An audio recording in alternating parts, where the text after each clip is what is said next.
आज हम लोग lesson number 3 the little girl इसके बारे में पढ़ेंगे। इसमें एक छोटी लड़की होती है जो कि अपने पापा से बहुत अधिक डरती है, भयभीत रहती है। तो उसके बारे में बताया गया है कि किस तरीके से वो जो है हमेशा ही अपने फादर से डरती रहती है, जबकि उसका फादर दिल से इतना बुरा नहीं था, लेकिन उसको ऐसा महसूस होता है, वो डर जाती है और इस वजह से हमेशा वो दूर दूर रहती है। तो इस स्टोरी में यही सारी बातें बताई गई हैं। चलिए शुरू करते हैं। To the little girl he was a figure to be feared and avoided. तो उस छोटी बच्ची के लिए वो एक ऐसा व्यक्ति था जिससे वो डरती थी और दूर रहना चाहती थी। यानी उस छोटी बच्ची के लिए उसके पिता एक ऐसे व्यक्ति थे जिससे वो डरती भी थी और उनसे दूर रहना चाहती थी, बचती रहती थी। एवरी मॉर्निंग, हर सुबह, बिफोर गोइंग टू वर्क, हर सुबह काम पर जाने से पहले, ही केम इन टू हर रूम, वो उसके कमरे में आता था, and gave her a casual किस, और उन्हें एक कैजुअल किस करता था। यानी एज ए फॉर्मेलिटी के तौर पे नहीं, सामान्यतः जो है वो उस बच्ची को किस करता था। To whom to which she respond with goodbye father, और जिसके प्रतिक्रिया में, जिसके बदले में वो कहती थी गुड बाय फादर, अपने पिता को गुड बाय करती थी वो। And oh there was a glad sense of relief when she heard the noise of the carriage growing fainter and fainter down the long road। और उसके अंदर एक सेंस ऑफ रिलीफ आता था, यानी उसके अंदर एक तरीके से कह दें कि चैन की वो सांस लेती थी, उसको रिलैक्स महसूस करती थी जब उसके पिता चले जाते थे।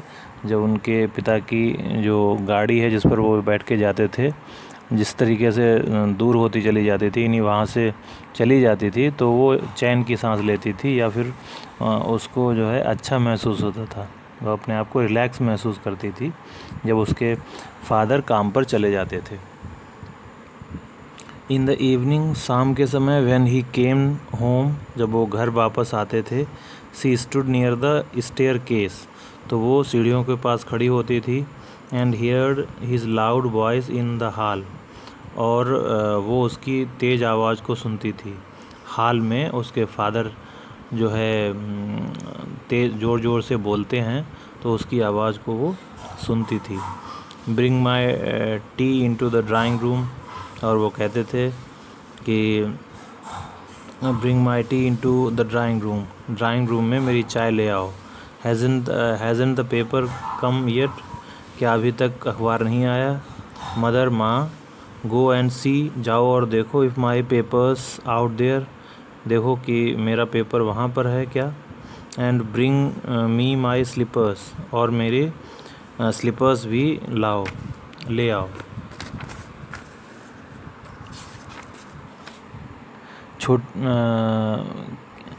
Kezia mother would call to her, तो माँ उससे कहती थी, Kezia, if you were a good girl, अगर तुम एक अच्छी लड़की हो, if you are a good girl, अगर तुम एक अच्छी लड़की हो, यू कैन कम डाउन, तो तुम नीचे आ सकती हो, and take off father's boots, और पिताजी के जूतों को उतार सकती हो, पिताजी के बूट्स को उतार सकती हो। Slowly the girl would slip down the stairs, वो लड़की धीरे धीरे सीढ़ियों से नीचे उतरती है।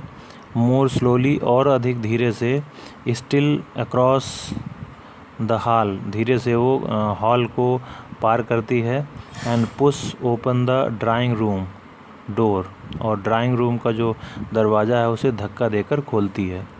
बाय दैट टाइम, उस समय तक, he had his spectacles on and looked at her over them in a way that was terrifying to the little girl। तो by that time, उस समय तक, he had his spectacles on, वो चश्मा पहन चुका होता था, यानी केजिया के जो फादर थे वो चश्मा पहने हुए होते थे। एंड लुक्ड एट हर, और उसकी तरफ देखते थे। ओवर देम, यानी चश्मे के ऊपर से उसको इस तरीके से देखते थे, in a way that was terrifying to the little girl, कि वो डर जाती थी, वो बेचारी बच्ची, छोटी बच्ची डर जाती थी। Well Kezia, hurry up Kezia, जल्दी करो, and pull off these boots, इन बूट्स को जल्दी से उतारो, एंड टेक देम आउटसाइड, और उन्हें बाहर ले जाओ। Have you been a good girl today, क्या तुम आज एक अच्छी बच्ची की तरह रहीं? बच्चे घर पे बहुत शैतानी करते हैं, तो वो ये पूछना चाहता था कि तुम एक अच्छी बच्ची की तरह रहीं और तुमने कोई शैतानी तो नहीं की।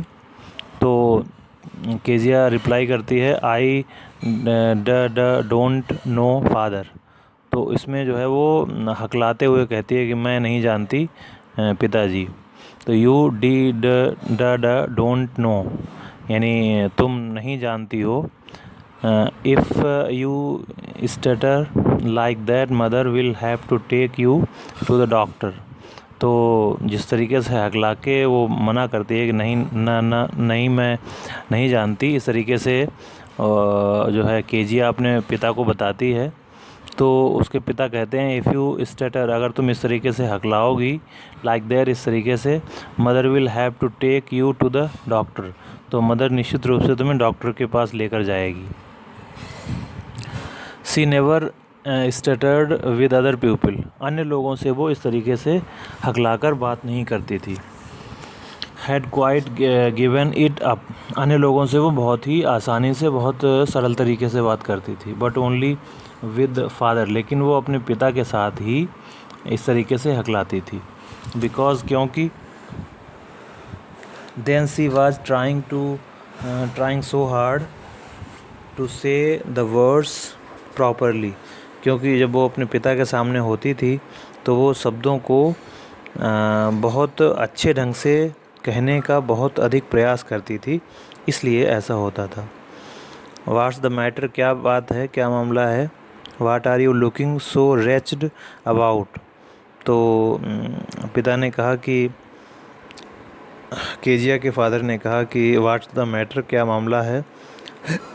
What are you looking so wretched about, तुम क्यों इतना परेशान लग रही हो, क्या बात है। मदर, माँ, आई विश, यानी उसके पिता कहते हैं अपनी माँ से, आई विश, मैं चाहता हूँ, यू टाट दिस चाइल्ड, तुम इस बच्ची को सिखाओ, not to appear on the brink of suicide, कि मेरे सामने इस तरीके से ना आए कि ऐसा लग रहा हो जैसे कि सुसाइड करने वाली है, आत्महत्या करने वाली है, यानी इस तरीके का चेहरा लेकर ये ना आए, ऐसा लग रहा है जैसे कि आत्महत्या करने वाली है, इतनी परेशान, इतनी डरी हुई सी क्यों है ये। Appear on the brink of suicide, here Kezia, carry my tea cup back to the table carefully. तो फादर जो है वो केजिया से कहते हैं, कैरी माई टी कप, मेरा चाय का जो कप है वो ले जाओ, back to the table carefully, सावधानी से टेबल के ऊपर रख दो। ही वाज सो बिग, अब यहाँ पर केजिया जो है वो सोच रही है, ही वाज सो बिग, वो कितना बड़ा था। His hands and his neck, उसके हाथ और उसकी गर्दन। स्पेशली हिज माउथ, और विशेष रूप से उनका मुंह। व्हेन ही यार्नड, जब वो जम्हाई लेते थे तो उनका मुंह बहुत बड़ा दिखाई देता था। थिंकिंग अबाउट हिम, उसके बारे में सोचकर। Alone was like thinking about a giant, और अकेले में उसके बारे में, इन्हें अपने पिता के बारे में सोचकर वो ऐसा महसूस करती थी जैसे कि कोई विशालकाय व्यक्ति हो। जाइंट का मतलब दानव होता है, यानी दानव के समान विशालकाय किसी व्यक्ति के बारे में वो सोच रही हो, जब वो अपने पिता के बारे में सोचती थी।